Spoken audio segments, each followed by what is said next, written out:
अस्सलाम वालेकुम, मैं समी इब्राहिम और आप देख रहे हैं हमारा चैनल।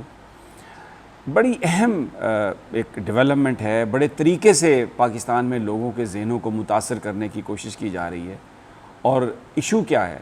इशू है कश्मीर। भारत को पाकिस्तान के करीब लाने की कोशिश की जा रही है, लेकिन कश्मीर पर कंप्रोमाइज़ करके। और मैं आपको इवेंट्स जो हो रहे हैं मैं आपको वो बताऊंगा।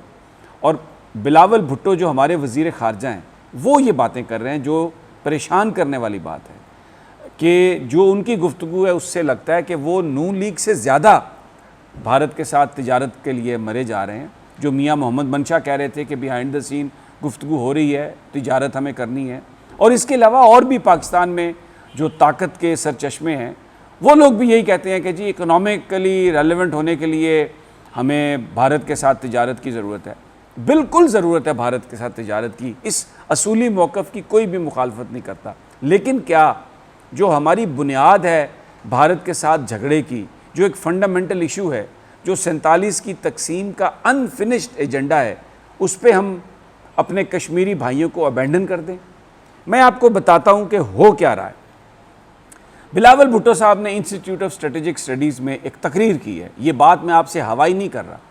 उस तकरीर में उन्होंने बड़े तरीके से, इसको मैं कहता हूँ कि एक इंटेलेक्चुअल एल्यूजनरी गुफ्तगू उन्होंने की है। मिसालें दी हैं कि देखें पाकिस्तान ने माजी में अमेरिका और चाइना को करीब लाने में एक बड़ा रोल प्ले किया था, लेकिन उसके लिए अभी भी हम वो रोल प्ले कर सकते हैं। हम सुपर पावर्स की जो इस वक्त लड़ाई है उसमें हम साइड नहीं ले सकते। Pakistan has played a role at the bridge in the past between the United States and China in establishing diplomatic relations between the two countries. दूसरे लफ्ज़ों में वो ये कह रहे हैं कि चाइना जो हमें CPEC दे रहा है, चाइना जिसके साथ दोस्ती में हमारे मुस्तकबिल की सिक्योरिटी है, वो हम नहीं कर सकते। हम चाइना के साथ नहीं जा सकते। हमने इस चीज़ को पाकिस्तानी लोगों को धोखा देने के लिए, उनके जहनों से प्ले करने के लिए वो ये कह रहे हैं कि चाइना और अमेरिका को करीब लाने में पाकिस्तान का किरदार होगा। पाकिस्तान का क्या किरदार हो सकता है? पाकिस्तान का किरदार तो तब हुआ था जब कोल्ड वॉर थी, जब एक तरफ रूस था, अमेरिका मरे जा रहा था चाइना के साथ ताल्लुकात के लिए, और जुल्फ़िकार अली भुट्टो ने और याह्या खान ने उसमें एक रोल प्ले किया था और चाइना और अमेरिका को वो करीब लाए थे। फिर बाद में निक्सन का दौरा हुआ, हेनरी किसिंजर के दौरे को फैसिलिटेट किया गया था। तब अमेरिका के अंदर एपेटाइट थी। आज अमेरिका के अंदर चाइना के साथ ताल्लुकात बनाने की एपेटाइट नहीं है, चाइना को दबाने की एपेटाइट है।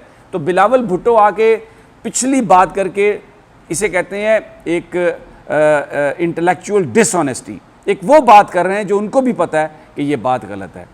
ये कह करके हम दोनों के दरमियान ब्रिज कर सकते हैं। अमेरिका के साथ ताल्लुकात ज़्यादा बनाना चाहते हैं। अमेरिका क्या चाहता है? पाकिस्तान से डू मोर, और ये इंपोर्टेड इसलिए आए हैं कि ये डू मोर करें। अब दूसरी बात जो उन्होंने कही इंडिया के हवाले से, एक बड़ी लंबी तकरीर की उन्होंने कहा कि इस वक्त हम भारत के साथ कोई बात नहीं कर रहे, भारत के साथ हमारे ताल्लुकात बहुत कशीदा हैं।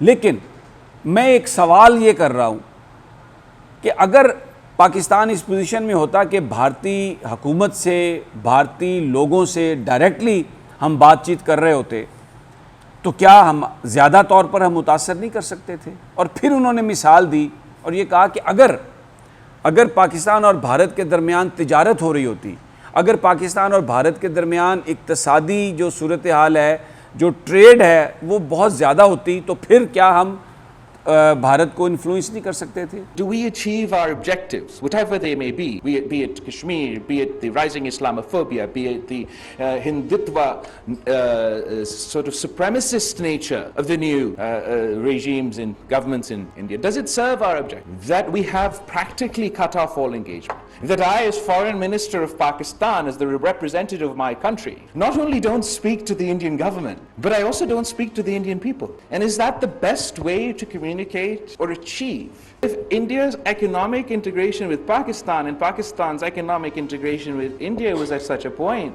perhaps neither state would be in a position to take such extreme position. But unfortunately, if we followed the cut your nose to spite your face, and we don't even have that economic engagement, then perhaps we're in a position where we're less able to impact and to affect Indian policy making. ये भी एक intellectual dishonesty है।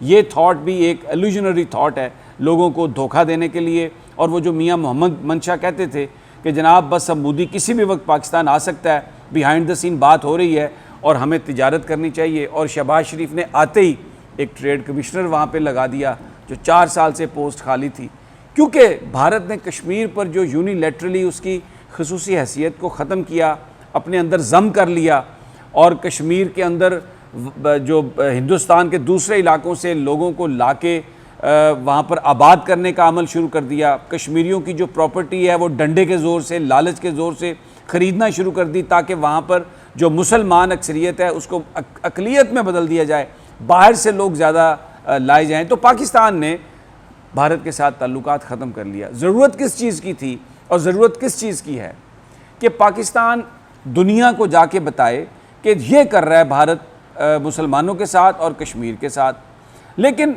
बिलावल भुट्टो ये कह रहे हैं कि अगर हमारी तिजारत बढ़ जाए इन हालात में तो इसका मतलब, और फिर अगर हम इंडिया के साथ तिजारत करेंगे तो दूसरे लफ्ज़ों में जो कश्मीरी हैं, जो पाकिस्तान हमेशा डिप्लोमेटिक सपोर्ट करता है उनकी मकबूजा कश्मीरियों की, उससे वो मायूस हो जाएंगे। वो कहेंगे कि अब हमारे पास तो कोई रास्ता नहीं है। वो भी इंडियन सरकार के साथ मिलेंगे और इस ग़ुलामी को जिसको वो कबूल नहीं कर रहे और उन्होंने लाखों जानों का नजराना दिया है, वो क्या करेंगे अगर उनको कोई डिप्लोमेटिक सपोर्ट नहीं मिलेगी। तो उनके आप दिमागों पर, उनके हौसलों पर एक कदगन लगाने की कोशिश कर रहे हैं ना। मुझे यकीन है कुछ भी हो जाए कश्मीरी अपनी आज़ादी से पीछे नहीं हटेंगे। लेकिन जो बिलावल भुट्टो बात कर रहे हैं तिजारत, ज़्यादा ताल्लुकात, तो इसका मतलब है कि फिर आप क्या मैसेज देंगे।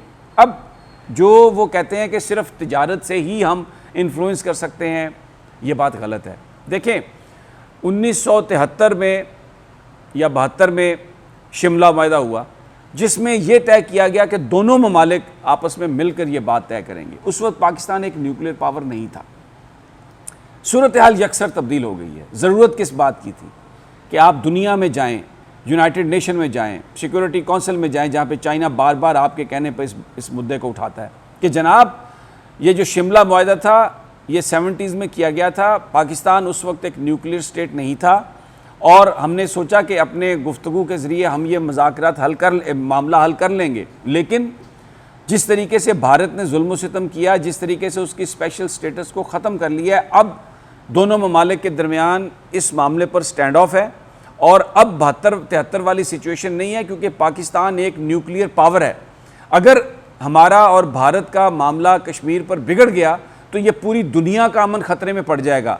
इंतहाई संजीदगी से ये बात समझाने की ज़रूरत थी यूरोप को और अमेरिका को। लेकिन जनाब मोहतरम आसिफ अली जरदारी साहब जब सदर बने 2008 में, तो आते ही सबसे पहले इन्होंने ये बयान दे दिया कि जी नो फर्स्ट यूज़ डॉक्ट्राइन, यानी हम न्यूक्लियर हथियारों का पहले इस्तेमाल नहीं करेंगे। इससे पहले हमारी पॉलिसी में इबाहम था और हमने भारत को ये धड़का लगाया हुआ था, उनको डराया हुआ था कि अगर आपने कश्मीर के अंदर इस तरह की ज़्यादती ज़्यादा की, मुसलमानों के साथ आपने मामला ज़्यादा बिगाड़े, तो हमारे पास न्यूक्लियर बॉम्ब है। हम अपने मुसलमानों के मामलात के लिए, अपने जो अनसेटल्ड इश्यूज़ हैं उसके मामले पर अगर झगड़ा ज़्यादा बढ़ा तो कुछ भी हम कर सकते हैं। जरदारी साहब ने उसको ख़त्म किया। अब Bilawal Bhutto institute of strategic studies में जाकर ये एक कोनीन की गोली जो शुगर कोटेड है ये देने की कोशिश कर रहे हैं, अमेरिका को खुश करने के लिए, भारत को खुश करने के लिए, तिजारत बढ़ाने का इंदिया दे रहे हैं। और अमेरिका जो डू मोर कह रहा है, पाकिस्तानी अवाम को ये मीठी गोली दे रहे हैं कि हम माजी की तरह अमेरिका और चाइना को करीब लाने के लिए किरदार अदा कर सकते हैं, इसलिए हमें अमेरिका के नज़दीक जाने की ज़रूरत है। इससे बड़ी इंटेलेक्चुअल डिसऑनेस्टी, इससे बड़ा इंटेलेक्चुअल फ्रॉड मैंने नहीं पहले देखा। बिलावल भुट्टो एक बड़े मुअज़्ज़ज़ ख़ानदान से उनका ताल्लुक़ है। उनके नाना जुल्फ़िकार अली भुट्टो पाकिस्तान के न्यूक्लियर प्रोग्राम के खालिक थे और उन्होंने बड़ी दलेरी के साथ, जिस वक्त पाकिस्तान एक इंतहाई बुरी हालत में था, तमाम मुसलमान ममालिक को इकट्ठा किया एक फोरम पर, इस्लामी सरबराह कॉन्फ्रेंस, और पहली दफ़ा पाकिस्तान ने मगरिब के साथ मुसलमानों को ये एक ताकत दी और हिम्मत दिलाई और एक प्लानिंग दी कि वो मगरिब की आंखों में आंखें डालकर बात कर सकें। लेकिन अब बिलावल भुट्टो अमरीकी चूरन और भारत की हेजमनी बेच रहे हैं और तिजारत की वो बात कर रहे हैं, जुल्फ़िकार अली भुट्टो के ये सियासी वारिस नहीं हो सकते। जुल्फ़िकार अली भुट्टो ने जो पाकिस्तान के लिए रोड मैप दिया उसको ये इनहेरिट नहीं करते। ये सिर्फ फिज़िकली ये बेनज़ीर भुट्टो के साहबजादे हैं, लेकिन जो पॉलिसी और जो इस वक्त रोड मैप दे रहे हैं उसका जुल्फ़िकार अली भुट्टो के तसव्वुरात से और उनकी कोशिश से, उनकी स्ट्रगल से कोई ताल्लुक़ नहीं है। अगली वीडियो तक इजाज़त दीजिए। अल्लाह निगहबान।